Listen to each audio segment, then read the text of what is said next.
जिंदाबाद जिंदाबाद जिंदाबाद।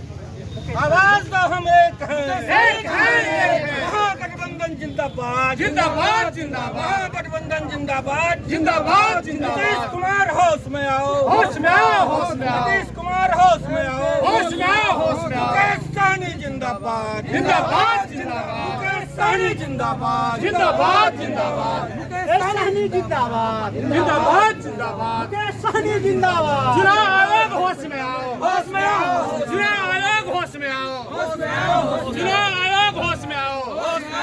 प्रधानमंत्री नरेंद्र मोदी मुर्दाबाद, मुर्दाबाद मुर्दाबाद प्रधानमंत्री नरेंद्र मोदी मुर्दाबाद, मुर्दाबाद मुर्दाबाद नीतीश कुमार हाय हाय, हाय हाय नीतीश कुमार हाय हाय, हाय हाय हाय नीतीश कुमार हाय हाय। हाय हाय हाय। वही कर्मचारी को इन्होंने ऐसा लगाया है कि डीएम तक उतर गए हैं गांव में।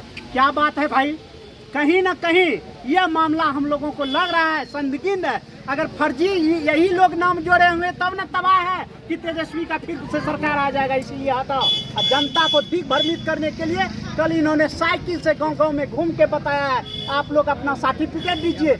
मैं ये बताना चाहता हूँ, मैं बिहार का अगर नागरिक नहीं हूँ तो इतना दिन में मेरा वोटर लिस्ट में नाम कैसे है? आधार कार्ड को आपने कहा कि आधार कार्ड बहुत सख्त है, फिर आधार कार्ड को अभी क्यों नहीं ले रहे हैं? आधार कार्ड एक ऐसा चीज है कि अगर एक बार हम फिंगर दे देंगे तो पूरा मेरा बायोडाटा आ जाएगा। जब दूसरे जगह मैं नाम नहीं जोड़ सकता हूँ, आधार कुछ दिन पहले ही आधार कार्ड को वोटर लिस्ट में नाम जोड़ा गया, वोटर लिस्ट में आधार कार्ड को जोड़ा गया, फिर अभी फर्जी कहाँ से आ गया?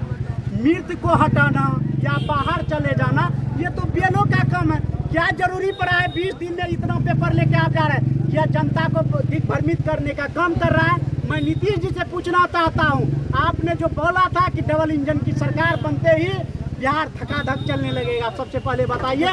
मैं ज़्यादा नहीं जाना चाहता हूँ, सीमांचल में ही पूर्णिया, कटिहार, अररिया, किशनगंज है, कितना उद्योग लगाए हैं। बनमनकी का चीनी मिल उद्योग बंद है, यहाँ की कैबिनेट मंत्री बन भी है पूर्णिया में लेसी सिंह, क्यों नहीं उद्योग अभी मृत पड़ा है, वो क्यों नहीं चालू हो गया? अरे सिर्फ ये लोग एक ही चीज करते हैं कि लालू चालीसा पढ़ते हैं। मैं उन चुतिया मंत्री को बताना चाहता हूँ कि लालू जी ने उन सामंतों को दमन करने का काम किया कि जो किसी गरीब गुरबों को खटिया पर नहीं बैठने देता था, किसी गांव लेके चलता था, चप्पल खोलना पड़ता था, लालू जी वही काम किए ही। एक नजर से कोई पदाधिकारी है उससे आंख मिला के कहता था मेरा काम करो। आज अगर आप ब्लॉक में या कहीं जिले में जाके कोई अगर कह दे हम काम कर ले, घूस देना पड़ता है, घूस देना पड़ता है, वो तबाह है। लालू जी ने बोलने का काम करवाया, और जो कि आज सब नेता है। अगर आज हम अगर बोल रहे हैं ये लालू जी का देन है। और ये बताए 20 साल में भ्रष्टाचार, 20 साल में भ्रष्टाचार क्यों है? आज देखिए एक सिद्धार्थ IAS ऑफिसर को लोग, हमको तो आश्चर्य लगता है सुमन भाई कि वो कहते हैं कि फिर से नीतीश जी को गमला दिया। सिद्धार्थ जी वो IAS है जो बहुत बड़े पद से होते हैं, उनको उन्होंने गमला से स्वागत किया नीतीश कुमार को, और नीतीश कुमार जी ने उसका ही गमला उसके कपार पर रख दिया। उसका जब मानसिक संतुलन खत्म हो गया तो फिर से नीतीश कुमार कहाँ से आ गया? कोई युवा चेहरा क्यों नहीं? तेजस्वी अब की बार सरकार बनेंगे, और तेजस्वी को ही हराने के लिए इन लोगों ने एक साजिश किया है कि 20 दिन में कौन ऐसा है जो कि कागज देगा?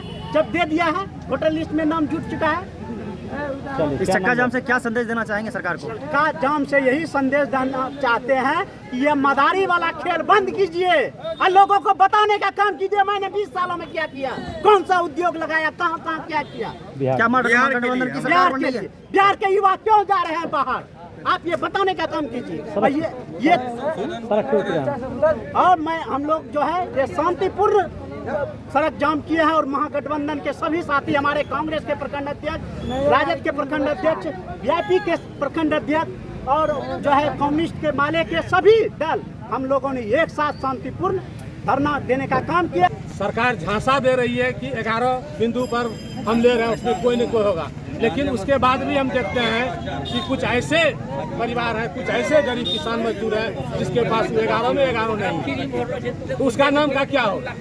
हम चाहते हैं कि चुनाव आयोग यह सुनिश्चित करे कि जितने भी लोग यहाँ है उसका 100% नाम मतदाता सूची में आए। यदि ऐसा नहीं करते हैं तो हम लोग इसका लगातार विरोध करते रहेंगे।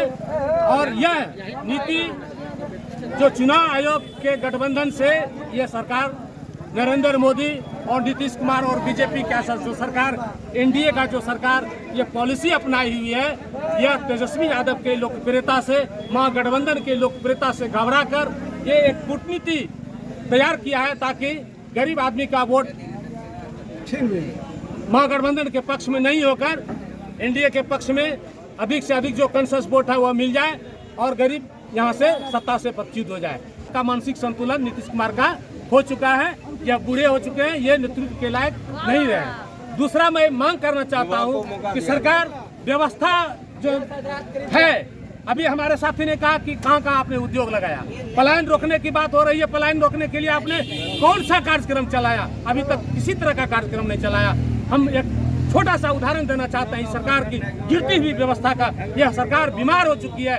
आप चले जाइए बिहार के किसी भी अस्पताल में, गरीबों के पैसा पानी की तरह बह रहा है, लेकिन गरीबों के हित में एक भी काम नहीं हो रहा है। आप चले जाइए, यहाँ के बहुत सारे लोग होंगे, हॉस्पिटल गए होंगे, चाहे वह समेली का हॉस्पिटल हो, चाहे वह मायागंज हो, चाहे वह पीएमसीएच हो, चाहे वह आईजीएमएस हो, चाहे वह कटिहार का हो या पूर्णिया का हो, किसी भी हॉस्पिटल में आप चले जाइए, गरीब को देखने वाला कोई नहीं है। उसको ऐसे सुला दिया जाता है, उसका कोई इलाज नहीं होता है। इलाज तब होता है जब ऊपर से कोई बड़े पदाधिकारी का दबाव होता है, किसी नेता का दबाव होता है, वैसे व्यक्ति का होता है। आप बताइए कि क्या व्यवस्था है सर आज। और इस व्यवस्था में हम चाहते हैं सुधार करने के लिए सिर्फ दिखावा नहीं। मंगल पांडे दूध के धोए तरह सवाल देते हैं, चूंकि वह स्वास्थ्य मंत्री है, लेकिन जो व्यवस्था है, गिरती हुई व्यवस्था कहीं भी व्यवस्थित नहीं है। किसी भी हॉस्पिटल में आपका सही गरीब का इलाज नहीं हो रहा है। सीधा लूट खसोट और एजेंसी के माध्यम से सारे सिस्टम को बर्बाद करके रख दिया है। हम चाहते हैं कि इस व्यवस्था को दुरुस्त करें ताकि गरीबों को स्वास्थ्य का लाभ और तरह का जो लाभ है वह मिले। पलायन पर हमारे साथियों ने बताया कि आप उद्योग लगाइए तभी पलायन रुकेगा। आप बेरोजगारी के सवाल पर जो देख रहे हैं, आप कह रहे हैं वैकेंसी, सब जगह लूटमार फंसा हुआ है, हर जगह धांधली हो रही है, वैकेंसी निकाल दे रहे हैं, उसका इम्प्लीमेंट नहीं करते हैं। ये सारी दुर्गति है, सारा दुर्गुण है।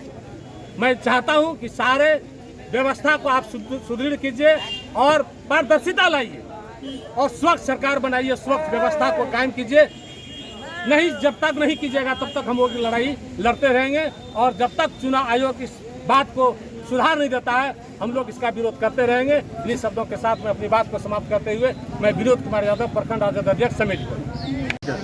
चुनाव आयोग से मिली भगत, नरेंद्र मोदी जी का मिली भगत, ये दोनों मिल करके केंद्र सरकार और बिहार सरकार की चुनावी रणनीति को असफल करने के लिए यहाँ पर महागठबंधन की सरकार नहीं बने, इसके लिए एक नुस्खा निकाला।